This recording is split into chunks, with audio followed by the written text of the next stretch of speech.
welcome to another edition of Flying with TFC. In this video I will be making another attempt at the run from Kennedy Space Center to Wideawake International on Ascension Island. I don't pretend for 1 minute to expect that it's actually going to be a speed run, but it's at least possible that I might get lucky.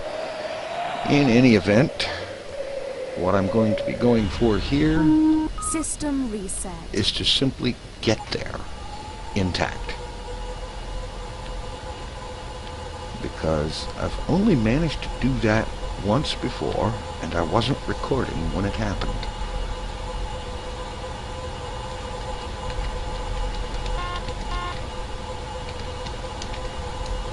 Get my MFD set up here.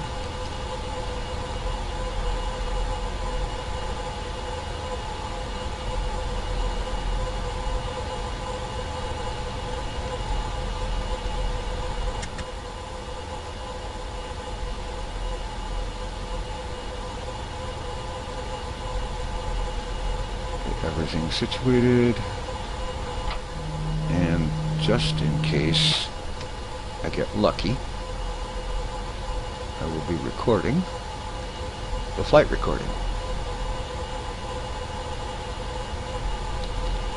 And now, Information. APU now that that's running, let's get this show underway.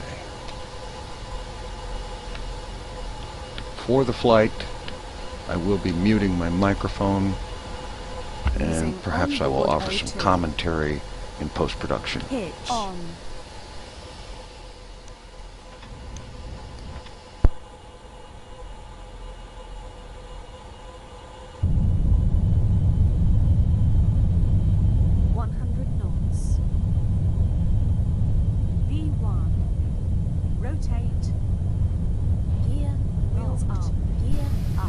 One of the things I have to say that has been a challenge about trying to do this is flying this aircraft with the keyboard controls instead of using a joystick. It has been quite a challenge. And one of the things I've done to compensate for that is, well, two things. One, I have rotation thrusters active at all times during the flight. And I make extensive use of the attitude hold autopilot. It has made it a lot easier to maintain control for climbs and for all non-inverted flight. Another thing that I have found, I think, a little bit helpful in keeping me from losing focus on altitude control is to open the scram doors and start the scram engines considerably earlier than typically you're supposed to. Granted, they don't have very much thrust early on like this, but that changes quickly.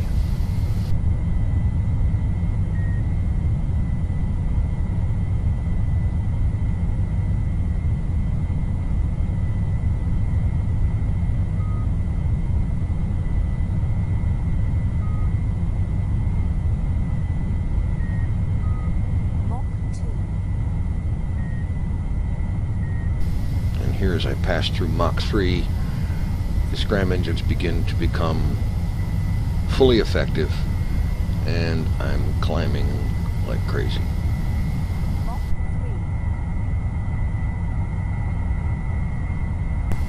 I should also note that the exterior camera shot is in a fixed position relative to the ship, and so if it looks like the world is jumping and bouncing and turning around it, that's because the camera I only moved the camera just a couple of times during this entire recording.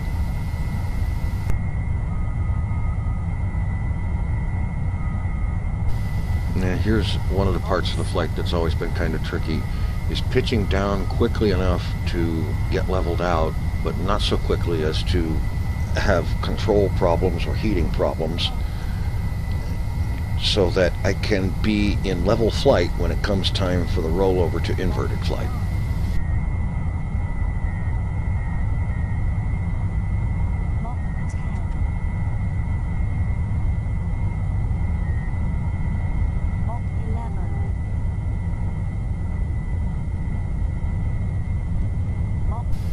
And here's the difficulty. Maintaining control as and after I turn into inverted flight. You can see things are going all over the place here. And it takes me a couple of minutes, it seems like, to get back under control. Mach 15.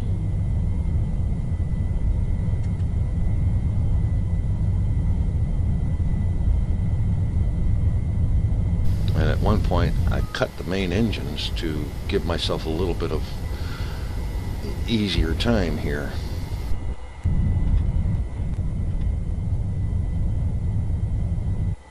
Another aspect of the switch to inverted flight is altitude control. As you can see here, my altitude is 105 kilometers, and climbing, I end up having to pitch way down and use the main engines to decelerate my climb into what would be orbit.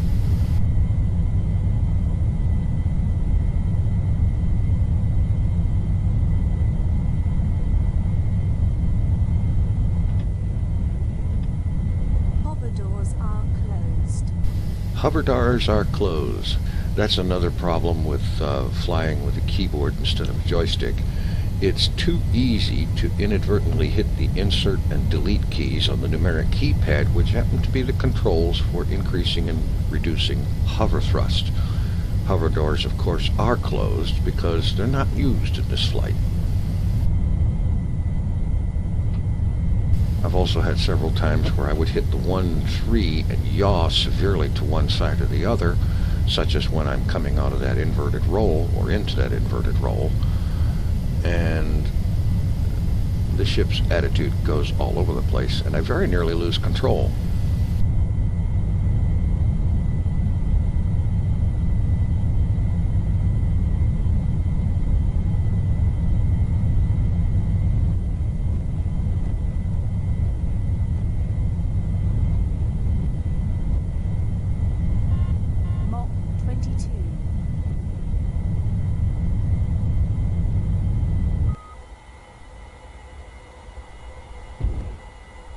Mach 23.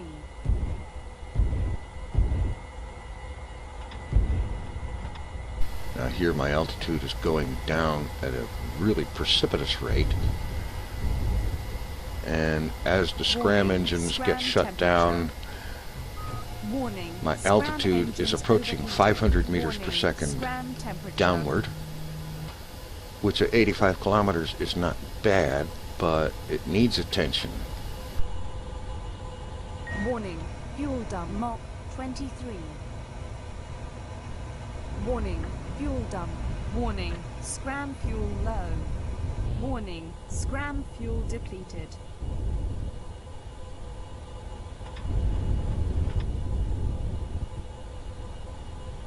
Mach 22. Now as before, as I was thrusting downward to prevent my climb into orbit, I am now thrusting upward to get out of the lower atmosphere before I get into trouble.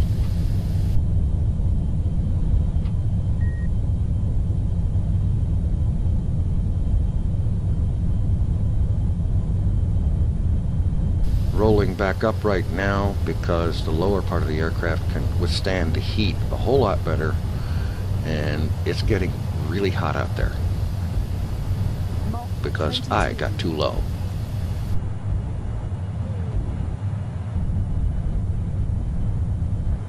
Mach 22. Mach 22.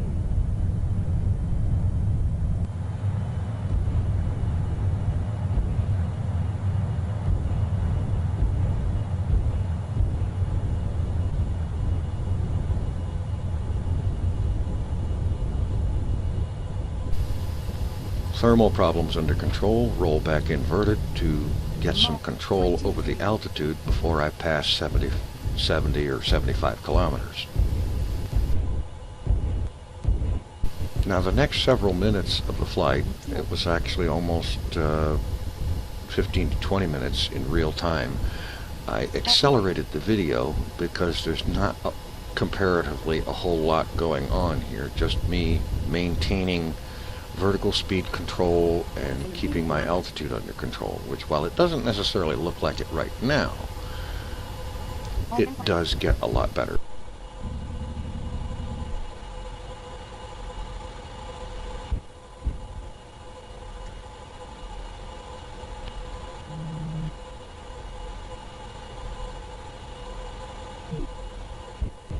Something I've had a lot of trouble with in inverted flight is maintaining the correct heading.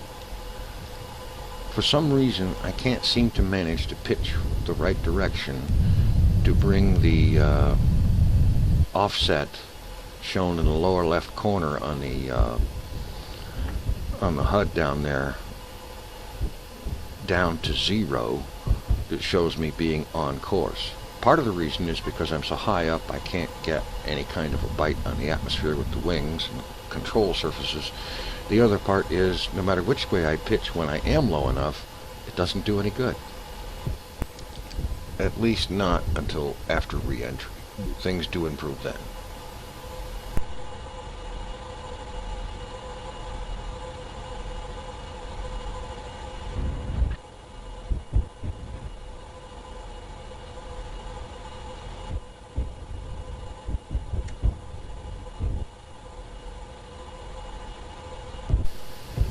Okay, at this point I'm getting my attitude hold set up for re-entry because I'm starting to actually close in on the target, and while I'm still very high in the atmosphere right now, actually almost on the edge of it,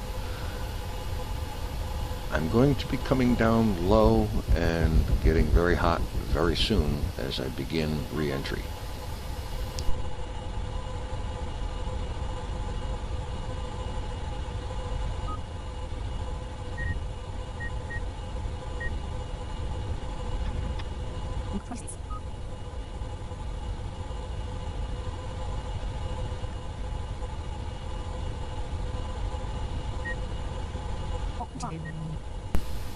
If you listen carefully as I proceed lower into the atmosphere, you can hear the air against the ship as things heat up.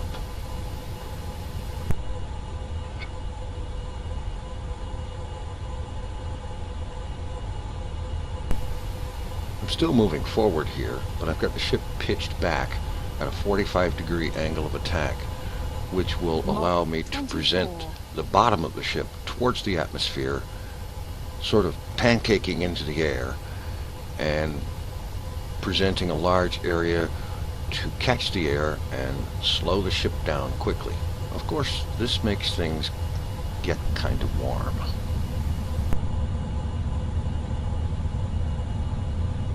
Mach 23.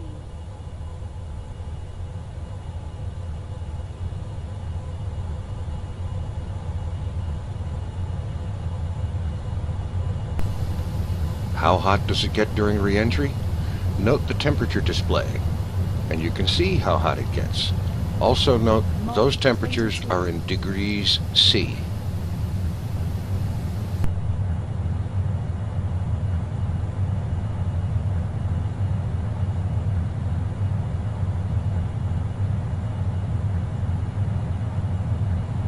Mach 21.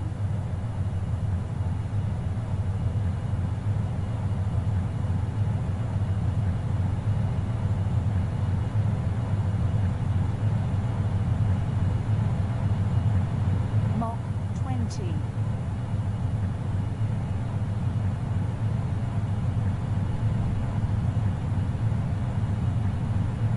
Information.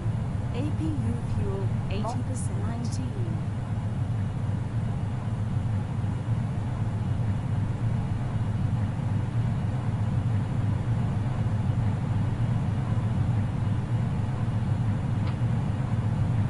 Mach 18.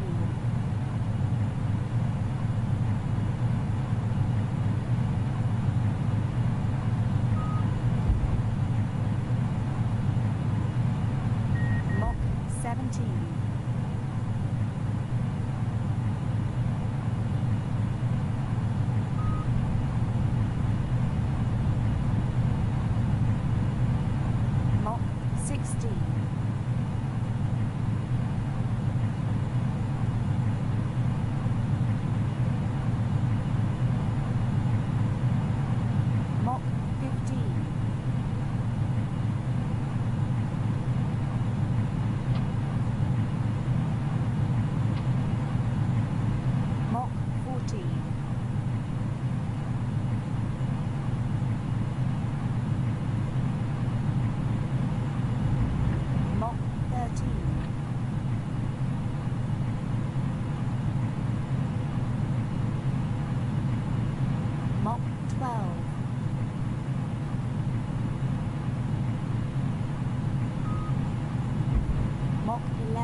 as peak heating passes and the ship begins to cool off, I start pitching down as quickly as I can so that I can extend my flight forward, because while I did need to slow down, I've slowed down quite a bit and I still have quite a long ways to go. Frankly, in retrospect, I should have used the main engines while still at an orbital altitude to stay up there longer Mach 6. and not re-enter until maybe another 500 kilometers closer. And now, because I have re-entered as early as I did, I now have to manage to get my location horizontally across the ocean to the remaining, I think it's 630 kilometers to the base without running out of flying ability. And this is one of the things that I know that I have done the most wrong about this flight, because frankly, had I done this flight correctly, A, I would have run out of fuel while still in orbit, or still in the suborbital trajectory above the atmosphere, and B, it would be over and I'd be parked on the ground by now. I believe the average time for this particular flight is in the neighborhood of 20 to 20 and a half minutes, and as I understand it, the record is something just over 17 minutes. I'm not sure if you could read it in the video, but the mission elapsed time on the instrument panel shows currently somewhere in the neighborhood of 23 minutes. And I'm not even close to landing yet.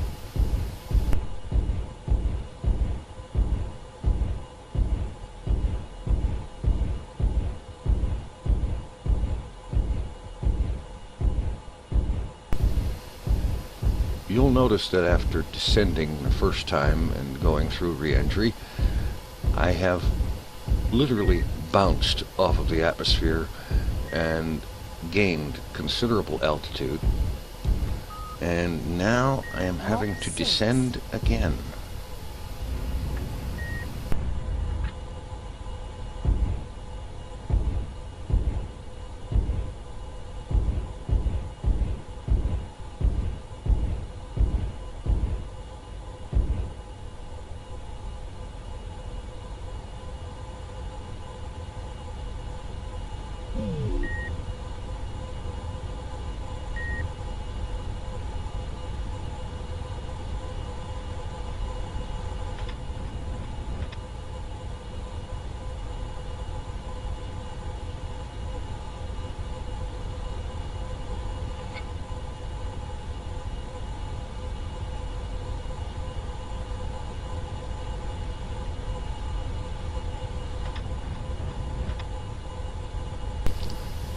At least this descent, not having to slow down from orbital speeds, I can descend at a somewhat shallower angle and not experience quite as much heating.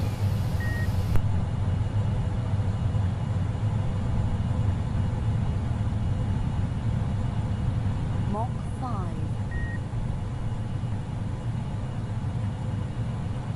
Mach 4. Honestly, I think in this particular case right now, I could have gotten away with a considerably shallower angle than what I used, Mach 2. maintaining a lot more speed for forward momentum, because there was very little heating involved here. I could have been able to go a lot faster without having heat problems.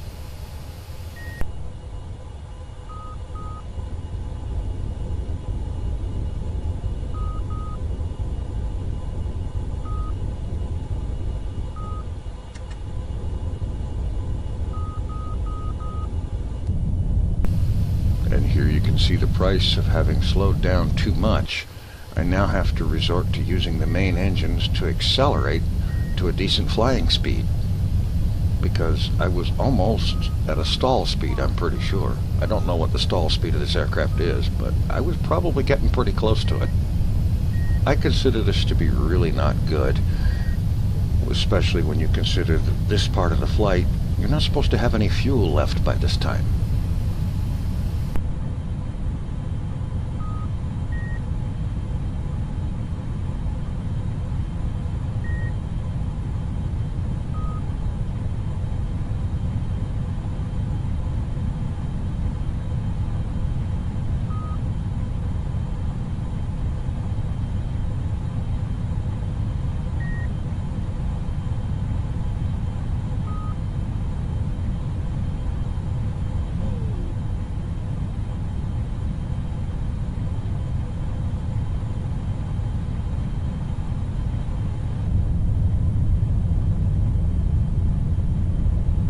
Mach 2.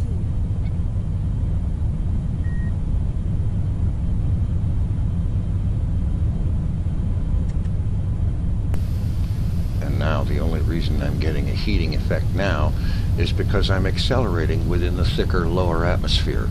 I get up to like Mach 3 or Mach 4, and at those speeds this ship will seriously overheat because it's not meant to travel that fast in that thick of an atmosphere.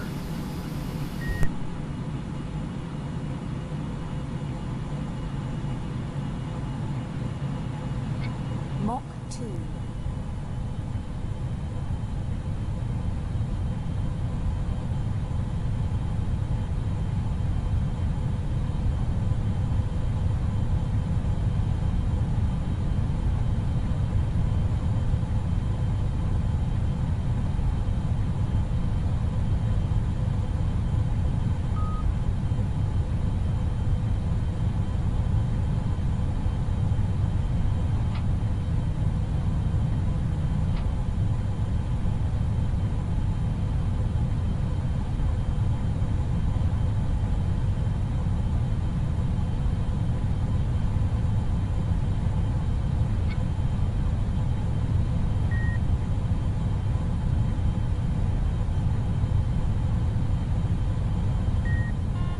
Mach 2.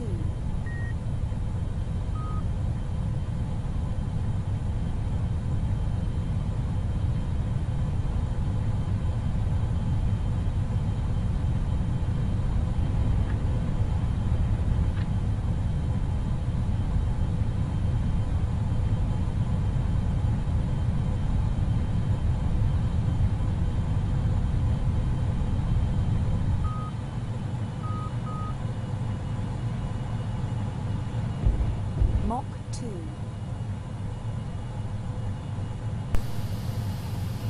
And so I accelerate until the ship heats up, gets really hot, let off the main engines and allow the ship to slow down and cool off, and do it again several times to get myself over to where the base is so that I can actually land. Mach 3.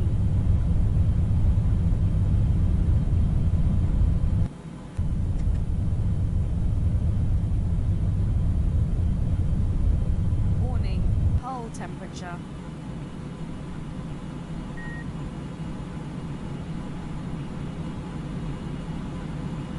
Mach 3.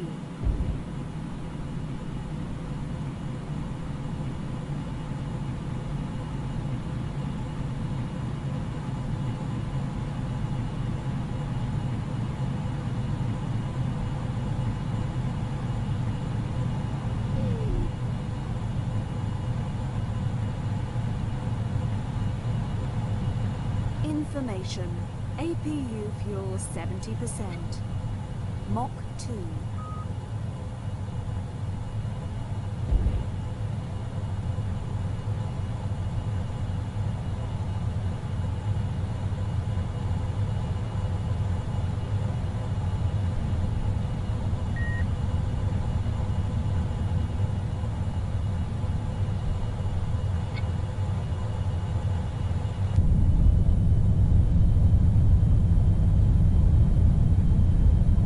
Mach 2.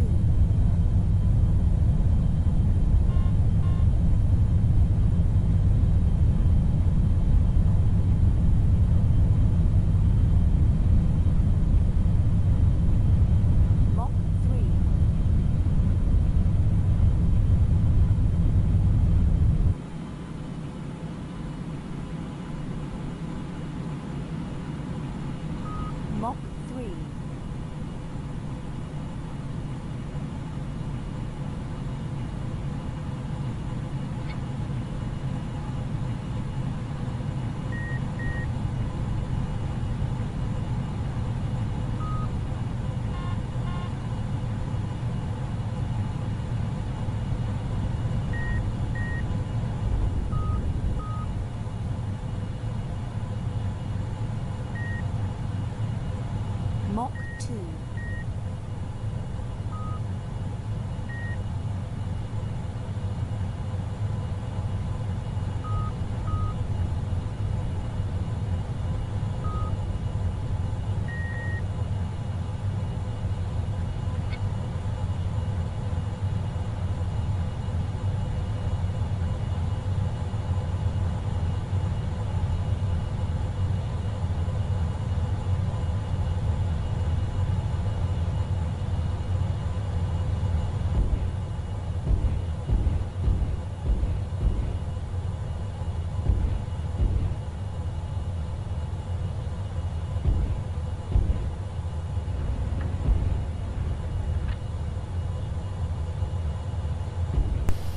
And now, finally, it comes time for the jockeying into position to land.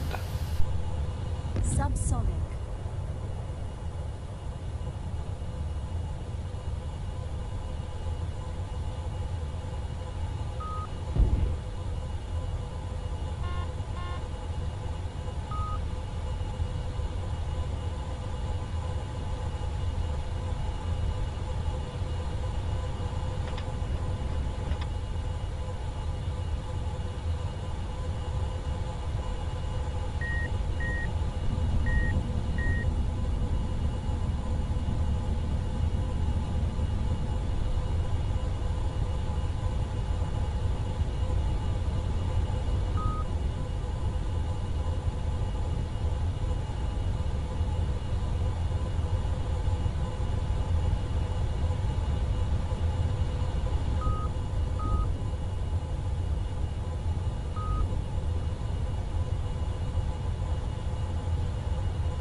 Subsonic.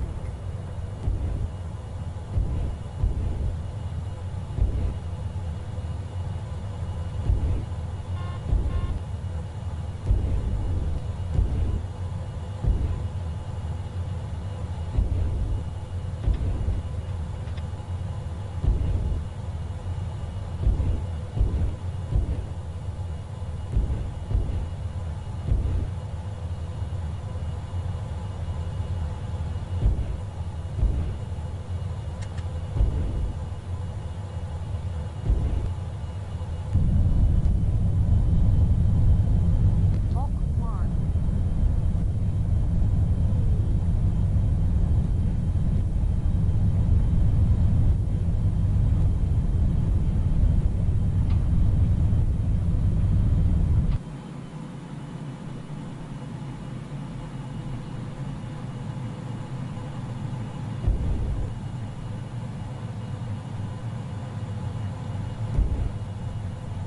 Subsonic.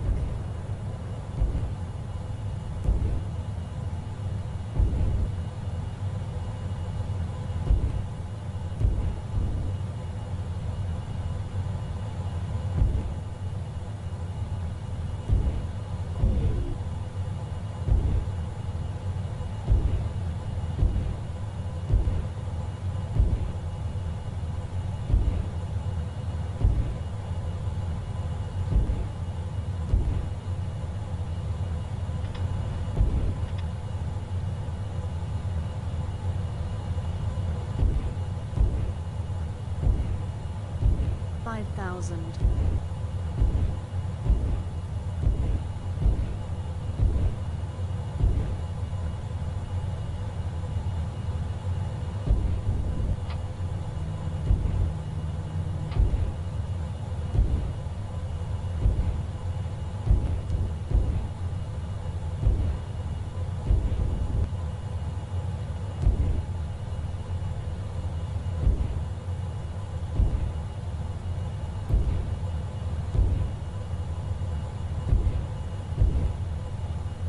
4,000.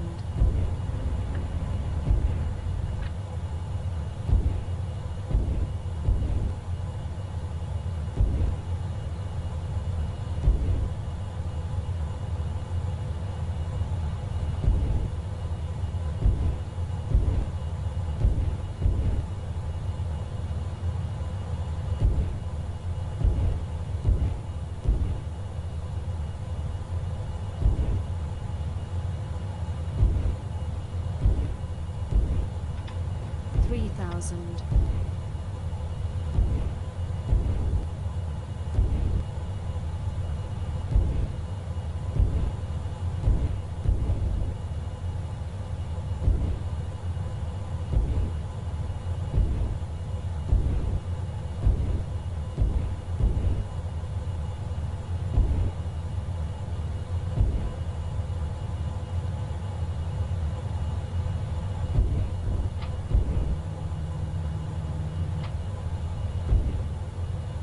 2,000.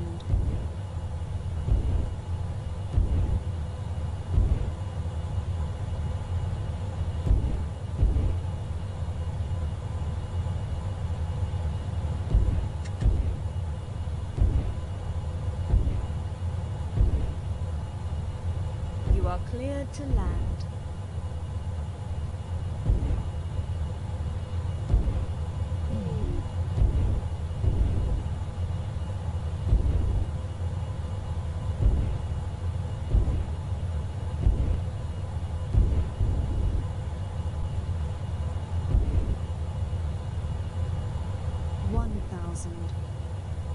Gear down 900.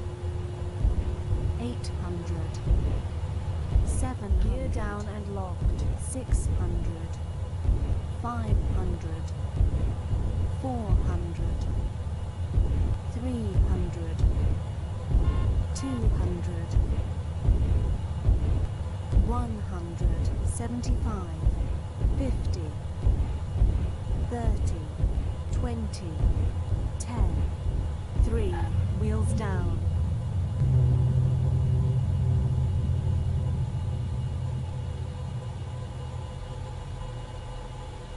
100 knots.